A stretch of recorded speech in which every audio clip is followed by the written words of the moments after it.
కవిత suspension పై Telangana BJP అధ్యక్షుడు రామచంద్రరావు ఏమన్నారో మా ప్రతినిధి రవి అందిస్తారు.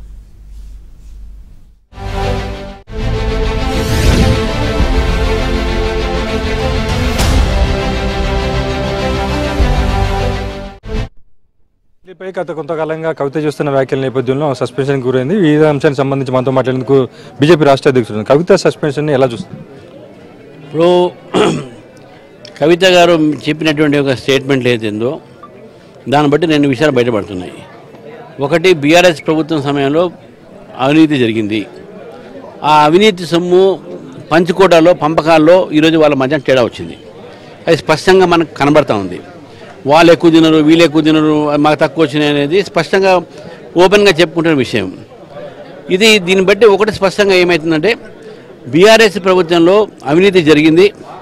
ఆ అవినీతి సొమ్ము వాళ్ళు పంపకంలో ఈరోజు వాళ్ళ మధ్యన కుటుంబం మధ్య తేడా వచ్చింది. అది పార్టీ కూడా దీన్ని పార్టీలో ఇతర నాయకులు కూడా గమనిస్తూ ఉన్నారు. రెండోది, వారిని బహిష్కరించినటువంటి సమయం దీనిలో కుటుంబం నుంచి బహిష్కరించిన, పార్టీ నుంచి బహిష్కరించిన, అది వారి పార్టీ సొంత వ్యవహారము, కుటుంబం సొంత వ్యవహారం. ఏదైనప్పుడు కూడా దీంట్లో అవినీతి అనేది చాలా ఇంపార్టెంట్. ఆ సమయంలో ఆ పార్టీ అవినీతి చేసిందనే విషయాన్ని ఈరోజు ప్రజలకు స్పష్టమైంది. కవిత అయితే పార్టీ నుంచి సస్పెండ్ గురైంది. నెక్స్ట్ పార్టీలోకి ఏమైనా మన పార్టీకి వస్తే ఛాన్స్ జాయిన్ చేసుకునే అవకాశం? మేము అవినీతి పనులను ఎవరిని కూడా మా పార్టీలో తీసుకోము. 100% మా దగ్గరకు వచ్చిన వాళ్ళు 99% మేము చూసే అవన్నీ చెక్ చేసే తీసుకుంటాము. కాబట్టి అవినీతి పనులకు మా దగ్గర స్థానం లేదు. అంటే అవినీతి వ్యవహారంతో ప్రశ్నించినందుకే కవితను పార్టీని సస్పెండ్ చేయడం జరిగింది. భవిష్యత్తులో ఎట్లా ఉండబోతుంది బీఆర్ఎస్ పార్టీ? బీఆర్ఎస్ పార్టీ ఇప్పటికే సగం అయిపోయింది. ఇప్పుడు దీంతో మొత్తం అయిపోతుంది. బీఆర్ఎస్ పార్టీ నాయకులు వాళ్ళు చూస్తూ ఉన్నారు, వాళ్ళ నాయకులు అరే మా నాయకులు ఇంత సంపాదించుకున్నారా అనేది వాళ్ళు చూస్తూ ఉన్నారు. సో కాబట్టి డెఫినెట్గా బీఆర్ఎస్లో ఉన్న నాయకులందరూ కూడా ఈరోజు బీఆర్ఎస్ పార్టీని వీడే అవకాశాలు చాలా ఉన్నాయని చెప్పి నేను భావిస్తాను.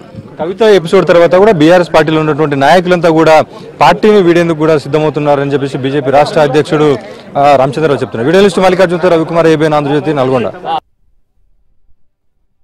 మాట్లాడితే యథార్థమైన మాటలు మాట్లాడాలి. ఇంటి కుటుంబ తగాదని నీ కుటుంబ తగాదని నీ కుటుంబం తీర్చుకోకైతే ఆధిపత్య పోరు ఉన్నది, ఆర్థిక లావాదేవీల పోర్లు, ఎన్నో పోర్లు ఈ మధ్యలో మేమేం మాట్లాడలేదు కదా. మాకు హరీష్ రావుకి ఎందుకు సంబంధం ఉంటుందండి? ముఖ్యమంత్రి గారి, మాజీ ముఖ్యమంత్రి కేసీఆర్ ఏ యావ ఉంటుంది, ఏ ఆలోచన ఉంటుంది, మాజీ మంత్రి హరీష్ రావు ఏ ఆలోచన ఉంటుంది, మాజీ మంత్రి కేటీఆర్కి ఏ ఆలోచన ఉంటుంది, అన్ని ప్రజల మరి నేను ఆ శాఖ మంత్రిగా మా గిరిజనులకు సంబంధించిన గొప్ప ఒక అవకాశాన్ని ముఖ్యమంత్రి గారు ఇస్తున్నారు. ఎమ్మెల్సీ బీఆర్ఎస్ పార్టీ ముఖ్యమంత్రి కూతురు బాహాటంగానే జరిగినటువంటి అవినీతికి వారు ఒప్పుకుంటూనే దీనికి పూర్తి బాధ్యులు హరీష్ రావు గారు, సంతోష్ రావు గారే కారకులని చెప్పడం వల్ల అవినీతి జరిగిందనే దానికి చాలా స్పష్టంగా ఇవాళ కవిత గారు ఒప్పుకోవడం జరిగింది. అంటే మొన్న కాళేశ్వరం కూలితే నిన్న బీఆర్ఎస్ కూలింది, మొన్న కాళేశ్వరం కూలింది, నిన్న బీఆర్ఎస్ కూలింది.